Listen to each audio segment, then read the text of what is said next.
It is really important to welcome all of y'all here today. This, I think, is a very important occasion for the Coddington family, and I hope it will be an important occasion for you also. I want to recognize a few people that are instrumental in putting this book together, and I would start out with my wife, Dottie Johnston.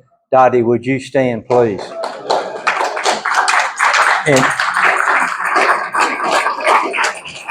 And Gary and Ann Smith, we're more or less in business together when it comes to this book. And if y'all will stand, now Gary's he's got a head start. He's standing, but where are you, Ann?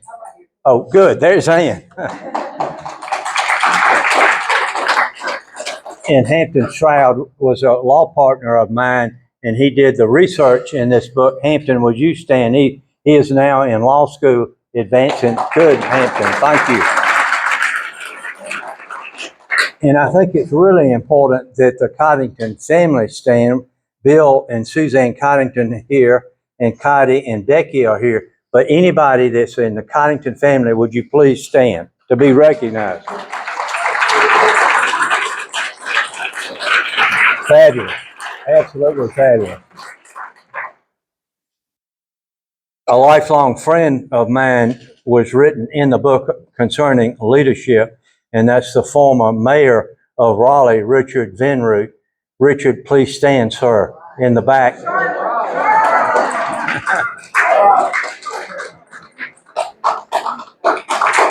Thank you, Richard. Richard and I were together on 3 different runs for the governorship. I was one of the key fundraisers in RTP, and we went to town, and it was a close race, but this state deserves that kind of leadership. Richard is a true leader. David Millenberg, are you here, David?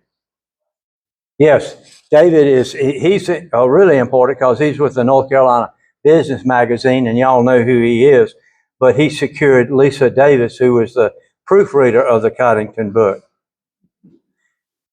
Now that I am over 60, considerably over 60, I think about Winston Churchill, who said, when you are 20, you care what everybody thinks of you. When you are 40, you stop caring what everybody thinks of you. When you're 60, you realize nobody was ever thinking about you in the first place.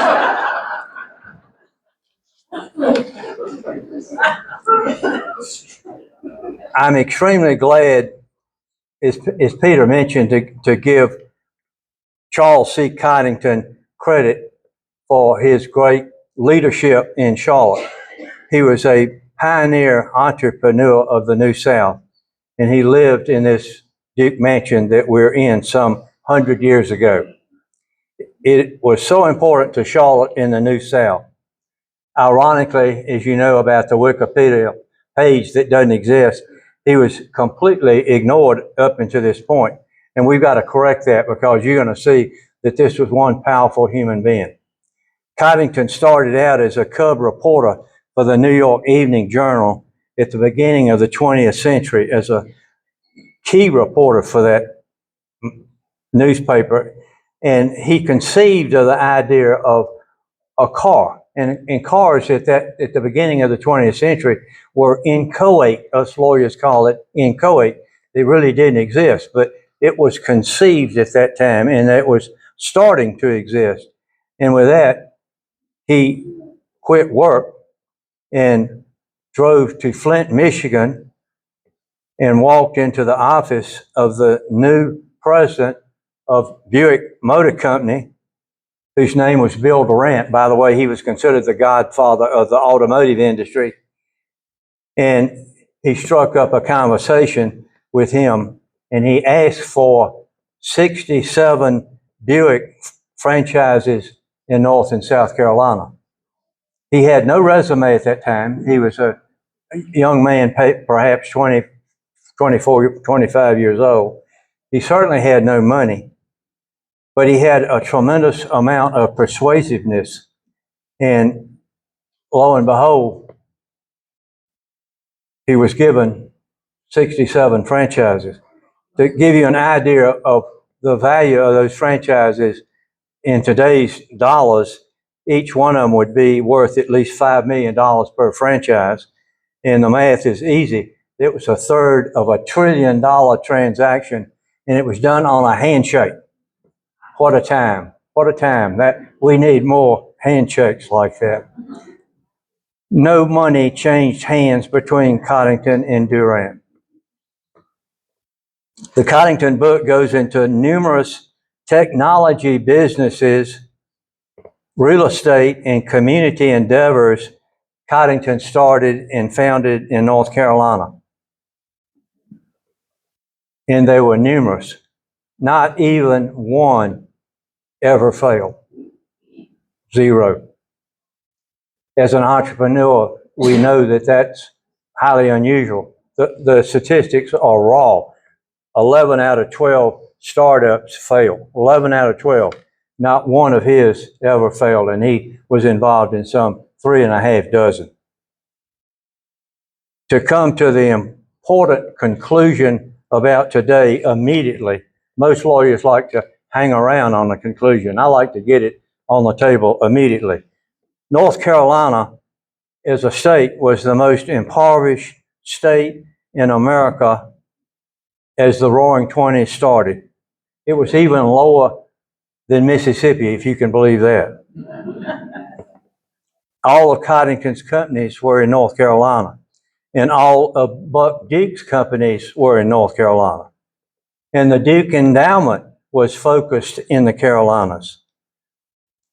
Between these two men, almost alone, North Carolina has been catapulted to the 10th most powerful economic state in the Union, and it's still on the rise. Think about that turnaround, going from being impoverished in the lowest rank to the 10th most important economic state in America.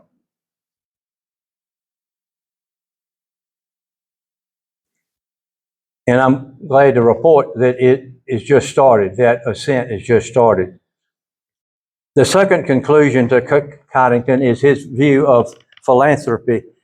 All of us know Elon Musk, and both Coddington and Elon Musk are really technologists. They're businessmen, but they're primarily technologists, as you'll hear about in a second.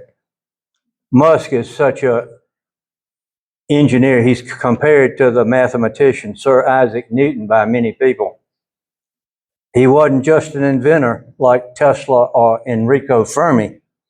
He was like Sir Isaac Newton. Musk is a true brainiac in our era. Regardless of the politics, he is a brainiac. He's a lot more than an inventor. But shockingly, Musk has proposed many times the idea that we need to give money to the poor, outright give money to the poor. Coddington had a complete different belief about philanthropy. He believed that the key is to put others in a position to help themselves. And there are a lot of philosophers that talk about this, especially the poor. They should serve other people. That's where you get humanism, when you serve other people. If you really think about it, when you might have been in a situation where somebody gave you money at one time just outright, you almost feel dirty. It's just not the way that things should be done, and Musk is completely wrong about that idea. And so we've got to move towards Coddington's idea about giving people the opportunity to benefit mankind.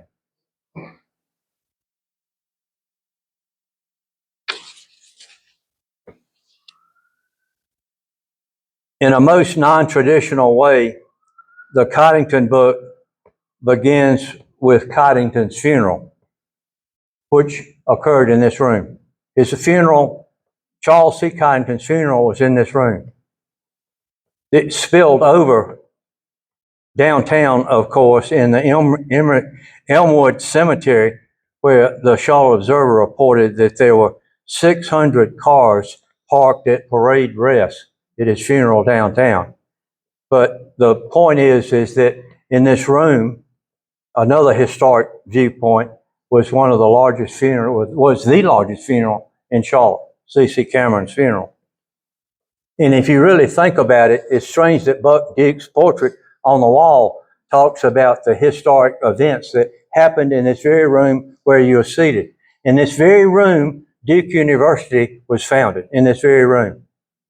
If that wasn't enough, the Duke Endowment, it took 5 lawyers 6 days to do it, but they found the Duke Endowment in this room, right where you're sitting. The last thing, and this will blow your mind, Duke Energy was structured in this very room. And now to top it off, we've got C.C. Coddington's funeral that took place in this room, at least started out in this room. Considering Coddington's whirlwind life, Charlotte was stunned over his early death at 56. After all, he was the chief executive officer and president of all the retail car dealerships in America.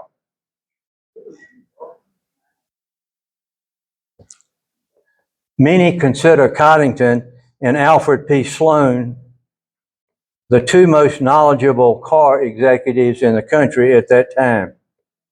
In fact, Coddington, 2 months before he died, he had supper with Sloan in Manhattan. He wrote the world-famous book, My Years with General Motors. And when I was in MBA school, and when y'all were in MBA school, and your sons were in MBA school, that's mandatory reading in MBA school. That book is just incredible. It is the epitome of the business and how it should be properly conducted. So you can understand why Charlotte was stunned. Coddington was an extremely attractive man, 6 foot tall, thin, very engaged with other people, a people's people, if you will. And if that wasn't enough, he was married to Marjorie Lyon Coddington of Greensboro, and in the book there's a great romantic story about how they were smitten with each other and how that turned out. And it turned out well. The theologist, businessman, and keep in mind, he was an inventor. Coddington invented new ideas and new concepts. He wasn't just a businessman. In addition to the 67 Buick franchises in the Carolinas, throwing off significant cash flow, Coddington had purchased another new technology, a radio station, WBT, with the new call letters he gave them, Watch Buick Travel. And Grady Cole and Arthur Smith and the Cracker Jacks, y'all are much too young to remember them, but they were the stars of WBT. And things were going so well with WBT that Coddington decided to build a 5-story, huge business complex downtown at the corner of Graham and Trade Street. And it was so large that even on the roof, he could let people ride around in Buicks to test and see if they wanted to buy a Buick.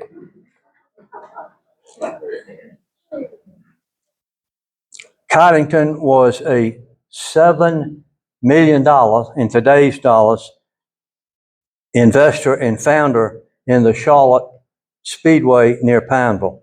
That was the first speedway and gave rise to NASCAR, which Charlotte has become the grandpappy of. He was also the co-founder of the Charlotte Airport.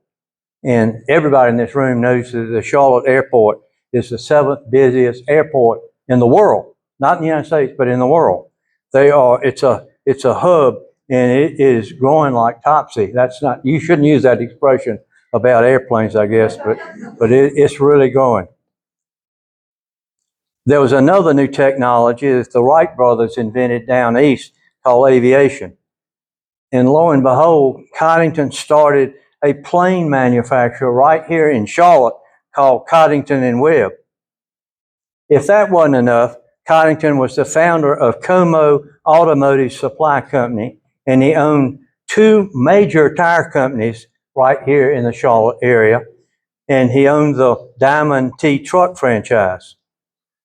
By the way, Coddington purchased the Ajax Rubber Company, which was a major company, when it was unable to meet payroll. Now, there's nobody in this room that would not realize what a scary moment that is to buy a company when it cannot meet payroll.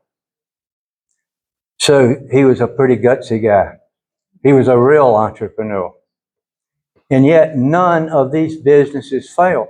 That's beyond my comprehension how he managed to pull that off. On top of all this, he formed a group, and I'm winding down, but if we went into all the things he did, we'd be up here for a couple of hours, and we're not going to do that. But he founded what is called the 13 Pioneers.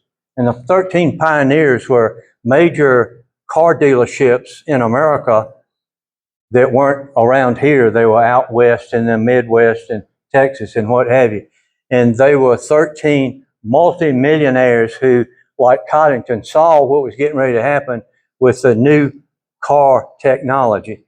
And they banded together and would meet once a year. And they called it vacation, but they were all workaholics. And what they would do is they would go over best practices and concept to build up their businesses, which they did. And Coddington, guess what, was the president of the 13 Pioneers. And lo and behold, many other things were happening that we're not going into. But at that moment, he bought the Duke Mansion from Buck Duke.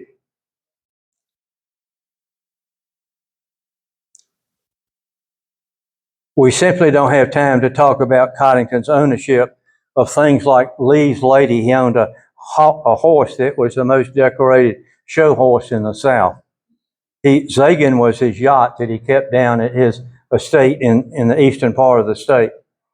And lo and behold, he decided that he wanted to get the cars here to Charlotte from Flint, Michigan. So he bought an entire train. He bought a locomotive, which in today's dollars would cost $2 million. And there were 59 flat cars to that, which would cost another $3 million in today's term.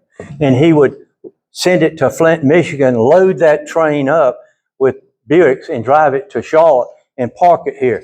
Why would he do that? World War I was coming to an end, and he knew that there was going to be a spike in demand for cars, and he wanted to corner the Buick market, which he did. So when the doughboys came home from fighting the good fight in Europe, it wasn't a good fight, it was a horrible war, but when they came home, if you wanted a car and you lived in Dubuque, Iowa, you had to have Coddington's toll-free number because he had all the Buicks. There were many famous visitors, and we really are winding down. I'm bad about that, but I could talk. I really could. Coddington, I've just fallen in love with the man because of what he accomplished for North Carolina and South Carolina, and particularly for Charlotte. But one of the famous visitors to the Duke Mansion, there have been many, but John F. Kennedy. And I wrote another book that was about leadership, and in it I talked about leadership traits. I created a mnemonic, and there are 10 leadership traits that are universal with great leaders like Coddington and Musk and Sir Robert Falcon Scott and people of that nature. But humor is, in the book and the research, would rise to the top as the most important leadership trait. And Kennedy certainly had it, and Reagan certainly had it. And if you look at some of the great leaders, Trump's got it, Musk has got it. Humor is it breaks down the barriers between human beings. And I'd like to go into that, but I want to get to this story. Kennedy was smitten by Frances Ann Cannon, and she was the daughter of the Cannons that owned the Duke Mansion at one time. And it was known that Kennedy wanted to marry Frances Ann Cannon. And when the Cannon family became aware that a Catholic was in love with their daughter, and Kennedy obviously wanted to marry her, they quickly arranged for a long, slow trip to Europe on a very slow boat for their daughter. It worked. Subsequently, as y'all might know, John Hershey, who himself was a very famous author, married Frances Ann here at the Duke Mansion in the Duke Garden. Kennedy was present at the wedding. He wrote a letter saying how he was going to try to avoid the embarrassment of his suicide in the Duke Garden greenhouse during the wedding.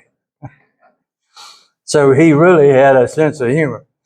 In conclusion, Charlotte and the New South must always remember Charles C. Coddington, pioneer entrepreneur of the New South, and how these businessman technologists lifted North Carolina out of abject poverty in dead last to the 10th most powerful state in the nation during the Roaring Twenties, and it's still rising today.